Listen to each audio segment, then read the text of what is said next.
चिमुकलीला पाहून पक्षी झाला खुश. एकमेकांची करू लागले नक्कल आणि खेळकर पक्ष्यांनी असं काही केलं की ते पाहून तुम्हीही थक्क व्हाल.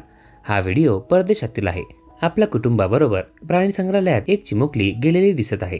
एका काचेच्या बंद रूममध्ये एक पक्षी उभा असतो. चिमुकली त्या रूम जवळ जाऊन उभी राहते. पक्षाला असणारे पंख पाहून ती दोन्ही हात लांब करून उड्या मारू लागते आणि त्याचीच नक्कल तो पक्षी करू लागतो.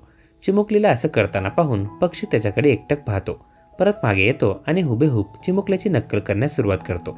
पक्षाने चिमुकलीची केलेली नक्कल व्हायरल व्हिडिओतून तुम्ही सुद्धा बघू शकता. हा व्हिडिओ आता सध्या तुफान व्हायरल होत आहे.